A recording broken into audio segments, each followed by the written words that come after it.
Hello everyone, welcome back to the channel. This is your friend Vansh and today we are going to discuss the syllabus of discipline specific course 3.2 which is financial management. ये जो हम series start करने जा रहे हैं financial management की होगी, semester number 3 की होगी और एक कॉमन रहेगी बीकॉम और बीकॉम ऑनर्स के लिए, दोनों के लिए रहेगी specially for the Delhi university. तो आइए हम डिस्कस करते हैं इसका सिलेबस क्या है। इसका सिलेबस तो इसमें भी पिछले सिलेबस की तरह, पिछले कोर्स की तरह जिसमें कि हमारा बिजनेस मैथमेटिक्स था, उसमें भी इसी की तरह 5 यूनिट रहेंगी। इसमें जो यूनिट रहेंगी वो रहेंगी financial management unit number 1, unit number 2 रहेगी कैपिटल बजटिंग डिसीजन के ऊपर, यूनिट नंबर 3 रहेगी cost of capital and financing decision के ऊपर, यूनिट नंबर 4 रहेगी डिविडेंड डिसीजन के ऊपर और यूनिट नंबर 5 रहेगी वर्किंग कैपिटल डिसीजन के अंदर के ऊपर। तो आप सभी को इन सब चीज के यूनिट के नाम सुन के आपको थोड़ा फैमिलराइज हो गए होंगे। आपको लग रहा होगा ये आप पहले पढ़ चुके हैं। जी हाँ, आप ये पहले पढ़ चुके हैं। आप 12th क्लास में बिजनेस स्टडीज में आपकी सेकेंड बुक जो थी उसमें एक चैप्टर था फाइनेंशियल डिसीजन के ऊपर ही, फाइनेंशियल मैनेजमेंट के ऊपर ही। तो उसमें आप इसका ओवरव्यू ले चुके हैं, बट इस कोर्स में, इस सब्जेक्ट में आपको डिटेल में पढ़ना पड़ेगा क्योंकि आप कॉलेज लेवल पे आपको थोड़ा सा इन डेप्थ इसकी स्टडी करनी पड़ेगी। तो बड़े छोटा सा सिलेबस है, बड़ी जल्दी कंप्लीट हो जाएगा, जिसमें आज से ही हम स्टार्ट कर देंगे। तो यूनिट नंबर 1 रहेगी financial management and overview. And overview का मतलब एन इंट्रोडक्शन। तो इसमें हमें पढ़ना है नेचर क्या है उसकी, स्कोप क्या है उसका, फाइनेंशियल मैनेजमेंट का, ऑब्जेक्टिव्स क्या है फाइनेंशियल मैनेजमेंट के, और उसके बाद an overview of the time value of money and risk and return. Risk and return और टाइम वैल्यू ऑफ मनी का एक हमें ओवरव्यू लेना है। ओवरव्यू मतलब इंट्रोडक्शन लेना है, जैसे देखना है। इसके बाद आती है अपनी unit number 2 capital budgeting decision. इसमें क्या है, द कैपिटल बजटिंग प्रोसेस। इसका एक प्रोसेस फॉलो होता है, उसे हम डिस्कस करेंगे। कैश फ्लो एस्टिमेशन कैसे करते हैं हम उसे डिस्कस करेंगे। Different techniques of capital budgeting, इन सब चीज को हमें डिस्कस करना पड़ेगा इसमें।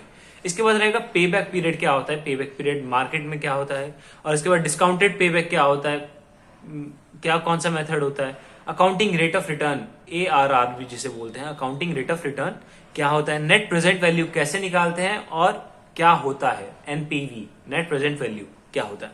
इसके बाद रहेगा internal rate of return, IRR internal rate of return होता क्या है, इसके कैसे निकालते हैं, हमें ये सब चीजें देखनी पड़ेगी। इसके बाद रहेगा अपना प्रॉफिटेबिलिटी इंडेक्स। प्रॉफिटेबिलिटी रेशियो से रिलेटेड है ये, थोड़ा बहुत आपने पढ़ा होगा उसमें, तो एक बार देख लीजिएगा उसे भी। तो ये रहता है प्रॉफिटेबिलिटी इंडेक्स, होता क्या है, इसे हम सिर्फ चीजें आगे देखेंगे आगे आने वाली वीडियोस में। इसके बाद रहेगी अपनी unit number 3 cost of capital से रिलेटेड। कॉस्ट ऑफ कैपिटल बहुत इंपॉर्टेंट डिसीजन रहेगा हमारा।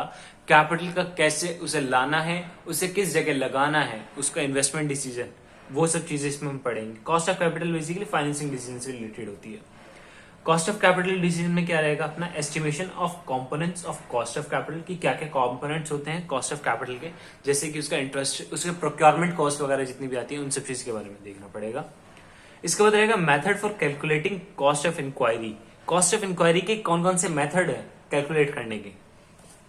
इसके बाद रहेगा cost of retain earning. Retain earning हम अगर करते हैं तो उसकी क्या कॉस्ट बैठती है। कॉस्ट ऑफ डेट क्या होता है, कॉस्ट ऑफ प्रेफरेंशियल कैपिटल क्या होता है, weighted average cost of capital क्या होता है, WACC जिसे कहते हैं। इसके बाद इंक्रीमेंटल और मार्जिनल कॉस्ट ऑफ कैपिटल क्या होता है। ये सब चीजें हम आने वाली वीडियोस में कवर अप करेंगे, तो आपको टेंशन लेने की बिल्कुल भी जरूरत नहीं है, इसे हम अच्छे से डिस्कस करेंगे। कैपिटल स्ट्रक्चर क्या रहता है, फिर इसके बाद रहेगा थ्योरीज ऑफ कैपिटल स्ट्रक्चर कौन कौन सी होती है, जैसे कि नेट इनकम थ्योरी होती है, नेट ऑपरेटिंग इनकम थ्योरी होती है, MM हाइपोथेसिस ये एक थ्योरी होती है, और ट्रेडिशनल अप्रोच। इसमें 4 बेसिकली हमें थ्योरी पढ़नी पड़ेगी, net income, net operating income, MM hypothesis और ट्रेडिशनल अप्रोच।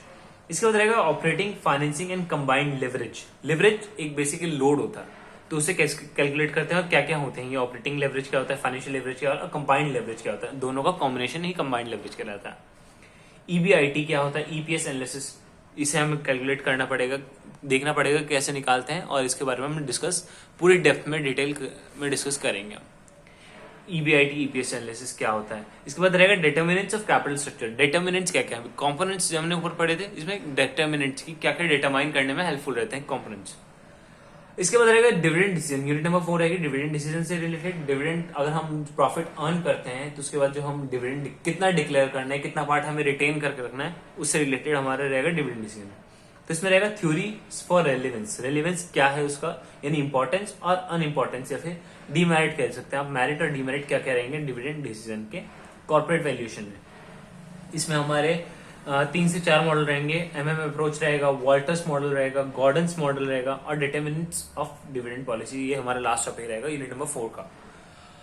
इसके बाद अपने जाते हैं move to the unit number 5, जो कि हमारी रहेगी लास्ट, और इसके एक साथ ही हमारा पूरा जो कोर्स है ये कंप्लीट हो जाएगा फाइनेंशियल मैनेजमेंट का। तो इसमें हमें पढ़ना पड़ेगा concept of working capital. Working capital का क्या कॉन्सेप्ट है, ऑपरेटिंग और कैश साइकिल क्या क्या होती हैं, रिस्क रिटर्न क्या होता है, ट्रेड ऑफ क्या होता है, वर्किंग कैपिटल एस्टिमेशन क्या होता है और रिसीवेबल मैनेजमेंट क्या होते हैं। इसके हम बारे में इन डेप्थ डिटेल आगे आने वीडियोस में करेंगे। तो बस मैं इतना ही कहूंगा कि आप मेरे साथ बने रहें, और अगर आप स्टार्टिंग से पढ़ेंगे तो जरूर आपके अच्छे मार्क्स आएंगे, इसकी मैं गारंटी ले सकता हूँ। Thank you everyone. Like share comment करना ना भूलें, और अपने जितने भी दोस्त हैं जिनको कुछ भी प्रॉब्लम आ रही है उन तक ये सारी वीडियो पहुंच जानी चाहिए। Thank you.